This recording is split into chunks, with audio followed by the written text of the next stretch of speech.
Bonjour à tous, aujourd'hui on se retrouve pour une toute nouvelle vidéo assez courte car je vais vous donner mon avis sur Set Automatics, la nouvelle attraction du parc Astérix. Et spoiler, j'ai été agréablement surpris.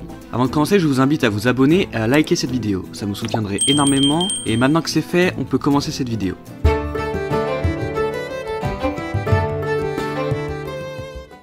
Parlons un peu de la machine avant que je vous dévoile mon avis. Set Automatics est un spinning coaster du constructeur Gerstlauer et qui a ouvert le 18 août 2025. La différence avec les autres constructeurs est que vous riderez en face à face, par place de 4. Là où par exemple, Crush Coaster, qui est un Maurer, les places sont orientées vers l'extérieur, et non vers l'intérieur. Du côté des statistiques, on est sur un familial de 14 mètres de haut, qui va à 45 km/h au maximum, et qui fait 420 mètres de long. Il possède un lift à chaîne et un launch à pneus.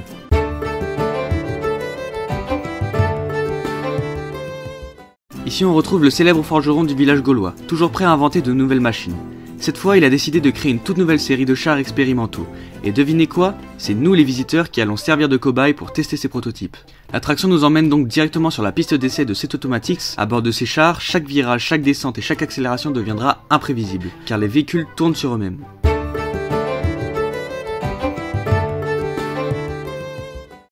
La construction avait commencé en 2024 et l'ouverture était initialement prévue pour mi-mai 2025. Pourtant, à cette date, le parc a annoncé que l'ouverture serait finalement repoussée à l'été. Par la suite, différentes rumeurs et informations circulaient, certains parlaient de juillet, d'autres du début du mois d'août. Au final, l'attraction n'a officiellement ouvert ses portes que le 18 août 2025. Quelques jours avant, le parc avait organisé des soft openings permettant aux visiteurs de tester l'attraction en avant-première. Ces phases servaient surtout à repérer d'éventuelles pannes et à former les employés, sans que ce soit gênant pour le public puisque l'idée était précisément de rôder l'expérience. Passons dès à présent à mon avis sur Set Automatics.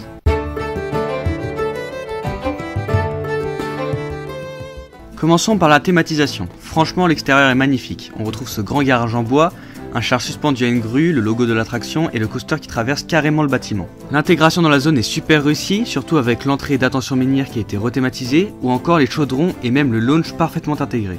La file d'attente est elle aussi très bien pensée, elle s'entrelace avec le coaster, ce qui donne énormément de points de vue et rend l'ensemble très photogénique, puisque le train circule vraiment autour de nous. Au début on passe par un parc à bœufs extérieur qui malheureusement n'est pas couvert, mais honnêtement ce n'est pas gênant car on est déjà plongé dans le parcours et tout le reste de la file est abrité. Ensuite on traverse une file d'attente couverte mais toujours en extérieur avec une thématisation simple mais super efficace. Des affiches, des tonneaux, du bois, des murs en pierre, c'est parfaitement dans le thème.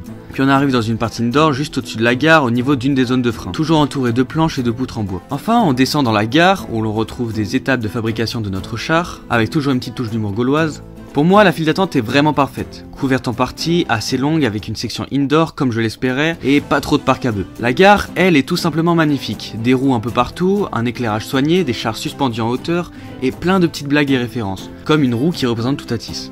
Concernant la thématisation du layout, on retrouve même une petite partie Dark Ride qui fait bien le job. J'avais peur qu'on voit trop les éléments techniques au plafond, mais en fait on n'y prête vraiment pas attention. Les effets sonores et lumineux fonctionnent très bien. À ce qui paraît, un animatronique de Set Automatics devait être prévu, mais a été coupé par faute de budget. De nouveaux effets ont été annoncés pour la saison prochaine, ce qui devrait renforcer encore l'immersion. Pendant le ride, la thématisation est présente quasiment partout, sauf quand le coaster passe à côté des toits, des autres bâtiments, dans quelques zones un peu backstage et sur le lift où on aperçoit les structures métalliques. Mais franchement, en pleine action, vous n'y ferez quasiment pas attention. J'avais peur d'être déçu et au final, la thématisation a totalement répondu à mes attentes. Maintenant, parlons du coaster en lui-même. Et là, grosse surprise. En off-ride, il ne paie pas de mine, mais en vérité, il est assez intense. Tout d'abord, il est hyper fluide, sans vibration. Bon, ok, il y a parfois quelques à-coups, sûrement dû à l'intensité, mais rien de gênant. On profite de quelques airtime, d'une drop très surprenante, et le launch sert surtout à garder la vitesse pour la deuxième partie du parcours. Ce n'est pas vraiment un coup de boost. Le Horseshoe, lui, est vraiment étonnant et donne de super sensations. Globalement, l'intensité est bien présente tout du long. Petit conseil, si vous arrivez à déséquilibrer le train en mettant les personnes lourdes en face à face, et du même côté, il va spinner énormément. Mais attention, car de mon côté, j'ai vite eu la tête qui tournait, car parfois le train continue à beaucoup spinner sur les freins finaux, ce qui peut donner le tournis. Côté confort, les assises sont bonnes, mais les lap bars, elles, sont toujours pas idéales. C'est le même souci que sur Pégase, elles appuient sur les cuisses plutôt qu'à la taille, ce qui peut être douloureux, voire gênant au niveau des parties intimes. Surtout que les opérateurs appuient dessus au lieu de tirer. Pour la gestion, c'est une belle surprise. Même si on savait que le débit ne serait pas incroyable, le parc a vraiment fait des efforts pour optimiser au maximum. La gare est grande et très bien pensée, avec des casiers pratiques pour poser ses affaires. Les opérateurs valident la barre grâce à un badge qu'ils passent sur un capteur, et les trains embarquent en continu sans arrêt complet en gare. Tout ça rend le processus fluide et beaucoup moins stressant que dans Toutatis ou Osiris, où les opérateurs doivent aller très vite entre les caddies, les fils automatiques, single et classiques. Ici, l'ambiance est plus calme et mieux organisée.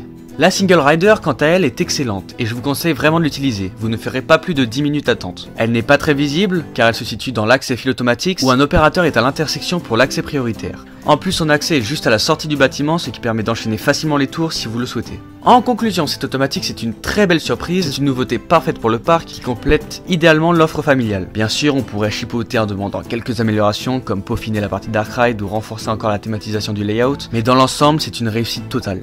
Pour situer le coaster dans mon classement, je le place juste derrière Crush Coaster, et encore j'hésite encore à le mettre au-dessus, tant les deux coasters se valent. En tout cas, c'est largement meilleur qu'un Tiki Waka ou qu'un Pegasus Express. On peut donc dire qu'on tient là le meilleur family coaster du parc. Et vous, est-ce que vous avez déjà testé l'attraction? Qu'est-ce que vous en avez pensé? Dites-le moi en commentaire car je suis super curieux de connaître vos retours. Si la vidéo vous a plu, n'hésitez pas à laisser un pouce bleu, à vous abonner et à activer la cloche pour ne rien rater des prochaines vidéos. Sur ce, moi je vous dis à la prochaine pour une toute nouvelle vidéo. Et d'ici là, ridez bien!